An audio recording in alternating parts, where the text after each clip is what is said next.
Hello friend, welcome to my YouTube channel billion study point. मैं Paul Baba. इस class में हम शीत युद्ध के बारे में डिस्कस करेंगे।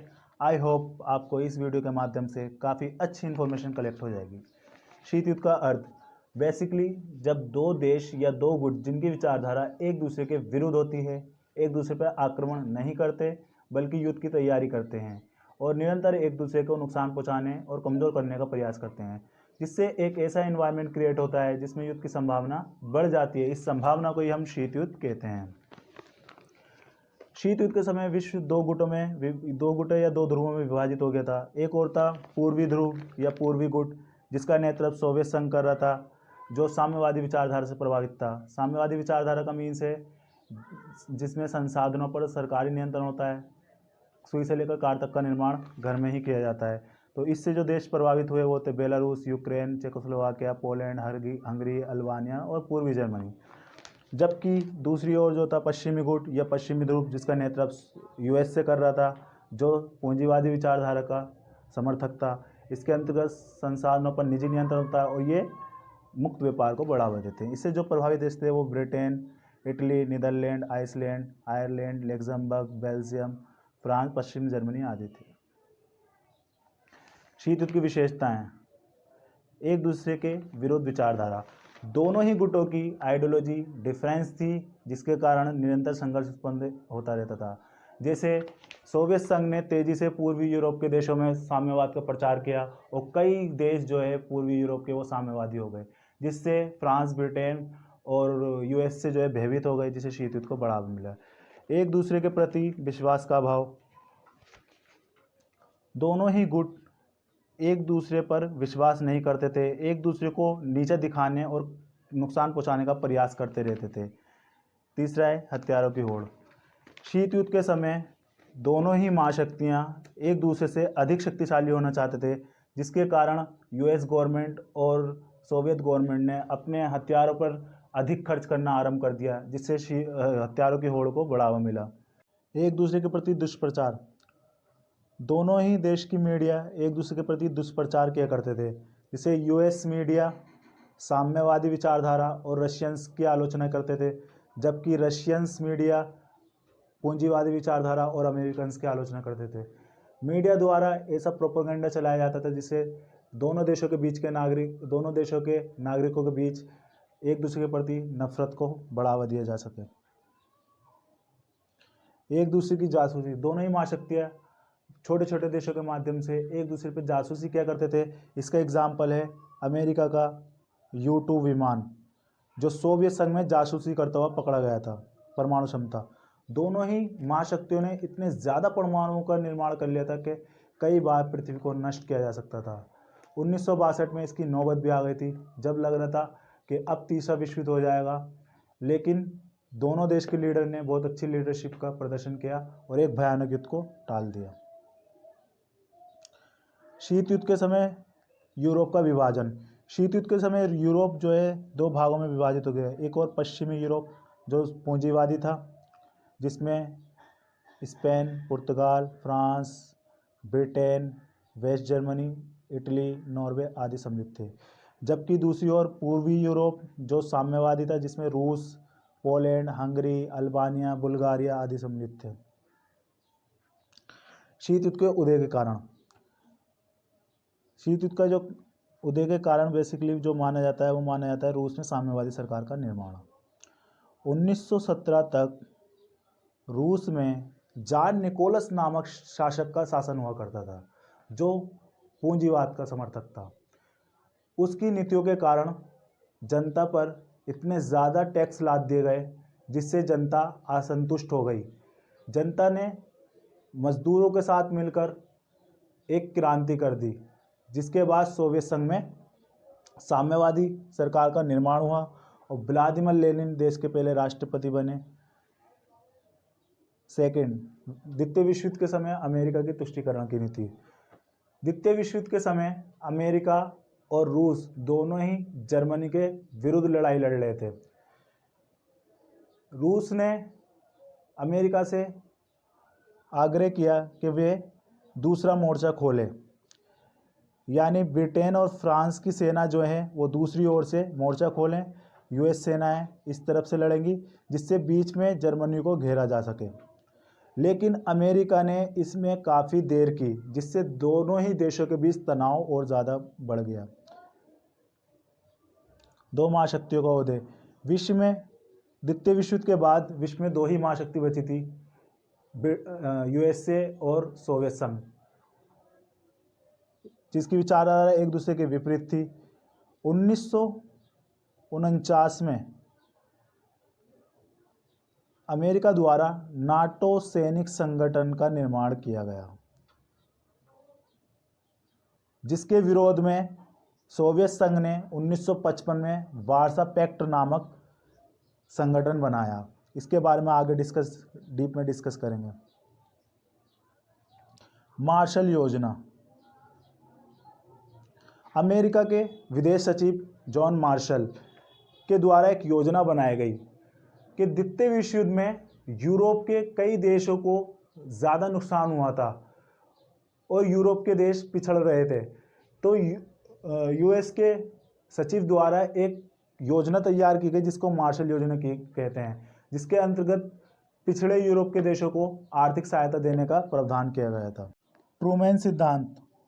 अमेरिका के राष्ट्रपति ट्रूमैन ने यह घोषणा की कि यदि कोई देश साम्यवाद का विरोध करता है तो वह अमेरिका का मित्र है, अमेरिका उसको हर प्रकार की सहायता उपलब्ध कराएगा।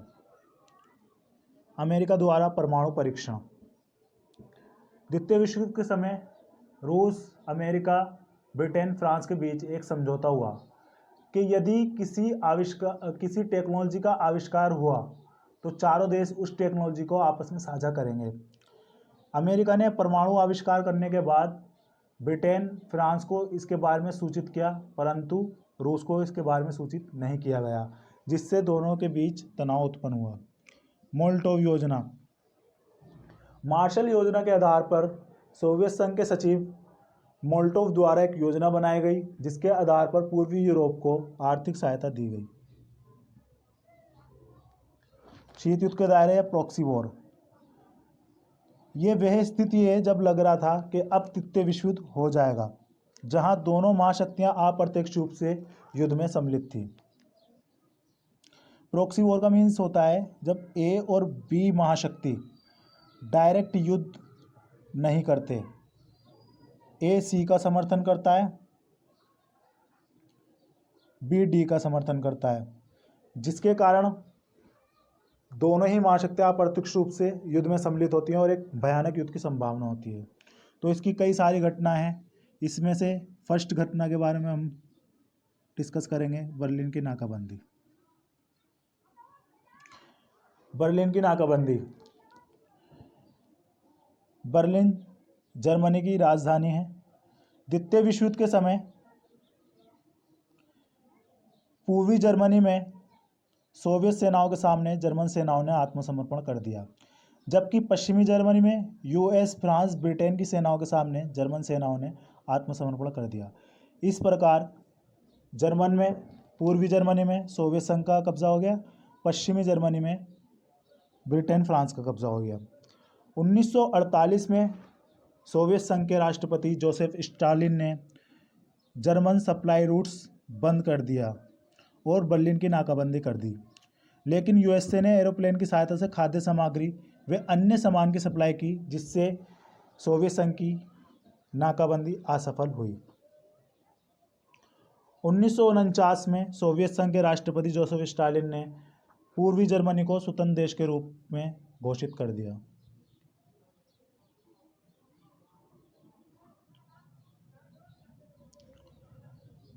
ये बर्लिन का मैप, जर्मनी का मैप दिखाया गया है कि किस प्रकार जर्मनी को विभाजित कर दिया गया था।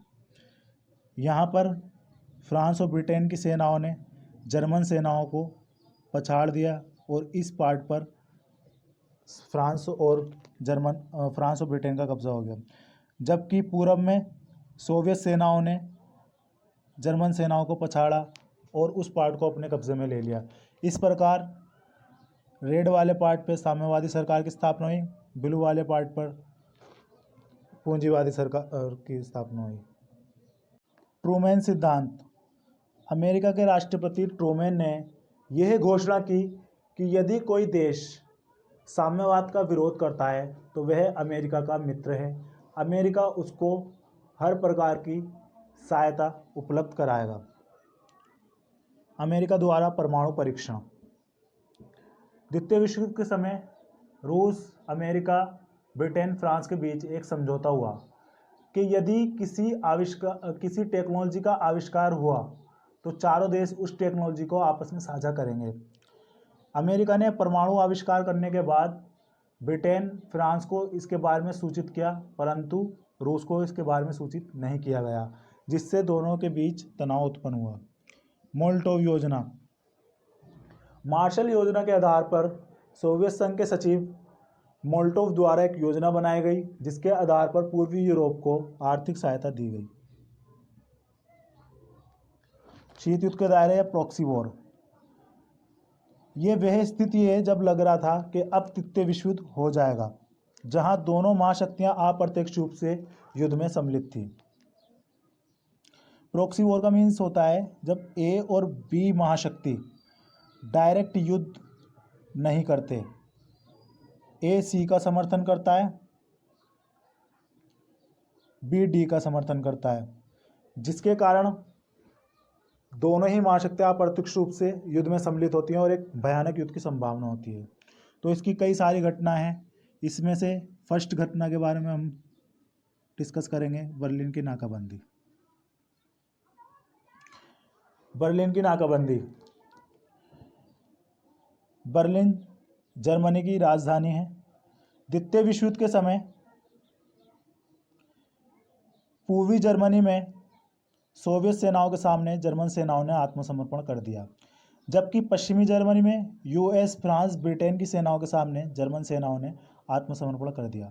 इस प्रकार पूर्वी जर्मनी में सोवियत संघ का कब्जा हो गया, पश्चिमी जर्मनी में ब्रिटेन, फ्रांस का कब्जा हो गया। 1948 में सोवियत संघ के राष्ट्रपति जोसेफ स्टालिन ने जर्मन सप्लाई रूट्स बंद कर दिया और बर्लिन की नाकाबंदी कर दी, लेकिन यूएसए ने एरोप्लेन की सहायता से खाद्य सामग्री व अन्य सामान की सप्लाई की, जिससे सोवियत संघ की नाकाबंदी असफल हुई। 1949 में सोवियत संघ के राष्ट्रपति जोसेफ स्टालिन ने पूर्वी जर्मनी को स्वतंत्र देश के रूप में घोषित कर दिया।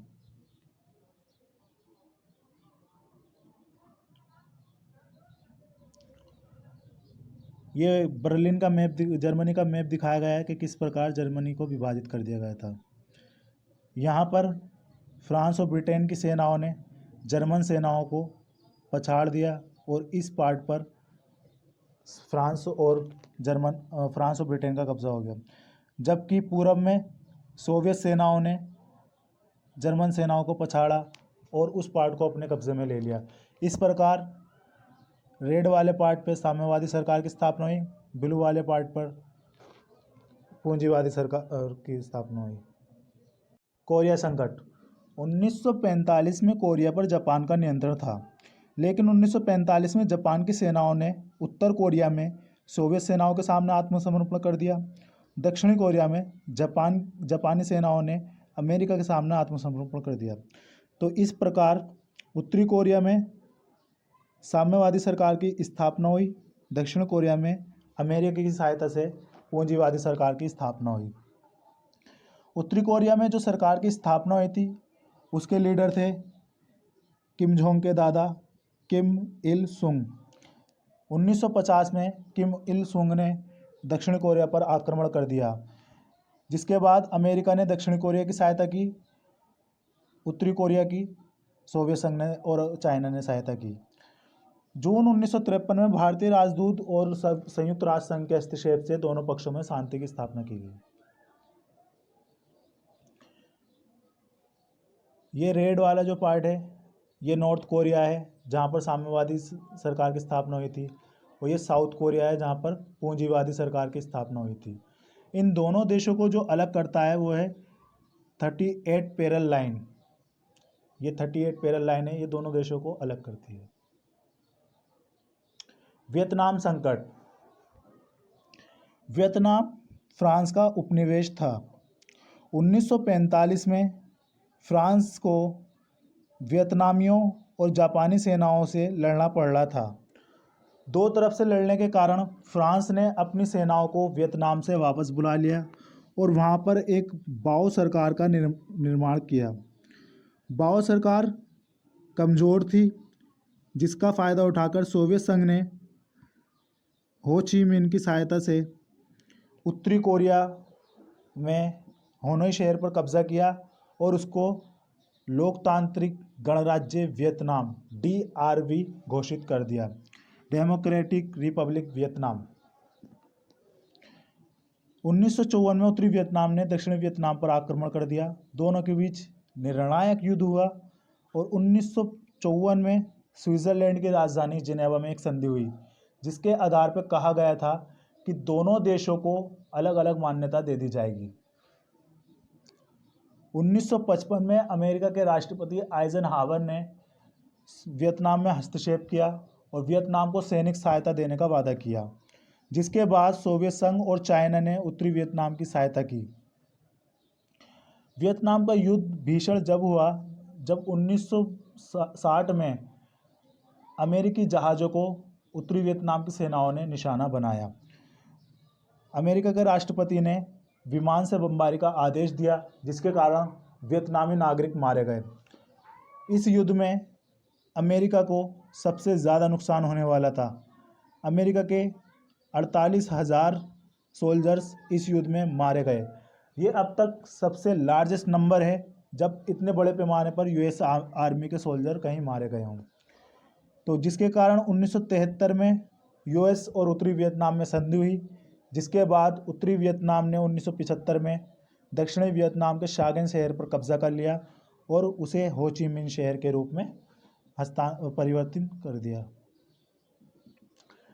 ये वियतनाम का मैप है, किस प्रकार उत्तरी वियतनाम से एक संघर्ष उत्पन्न होता है और ये बढ़ते बढ़ते दक्षिण पर भी कब्जा कर लेता है और शागेन शहर को कब्जा करके हो ची मिन्ह शहर नाम उसका रख दिया जाता है। तो गाइज़, अगर आपको ये वीडियो अच्छी लगी हो तो लाइक करें एंड शेयर करें।